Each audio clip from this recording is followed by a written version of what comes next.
kibazo ndabaza nimunsobanurire, mbese umuntu ashobora gutsindishirizwa n'Imana ate?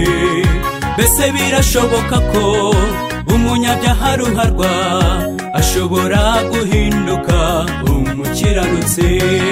Mbese birashoboka ko umunyabyaha ruharwa ashobora guhinduka umukiranutsi? Yego birashoboka kuba umukiranutsi, Yesu gusa niwe ushobora kuduhuza n'Imana. Iyo ubabajwe n'icyaha bigutera kukireka, nta muntu wagishoboza, ni Mwuka Wera ubikora.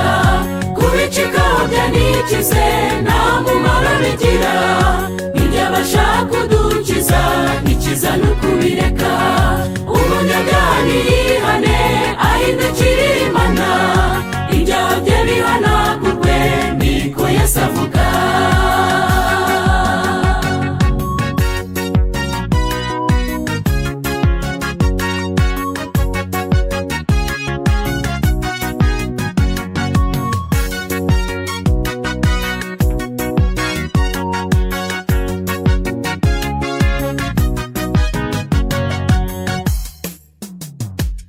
None kuki abantu badakunda kwihana by'ukuri, cyangwa ngo bababazwe n'ibyaha byabo baba bakoze?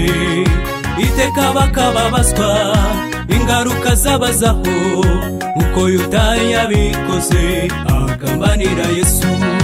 Iteka bakababazwa ingaruka zabazaho, nk'uko Yuda yabikoze agambanira Yesu. Nabo bariho kandi bameze batyo, kuko siko kwihana Bibiliya yigisha. Iyo umutima wemeye ukabwirizwa na Mwuka Wera, ni naho umenya amategeko y'Imana, kuko nirwo rufatiro rw'ubutware bwo mu ijuru, rutangaza ibihishwe byo mu mutima w'umuntu. Iyo umaze kumenya urukundo rw'Imana, ibyishimo n'umunezero bizanwa no kwera kwayo. Abo nabo bariho kandi bameze batyo, kuko siko kwihana Bibiliya yigisha.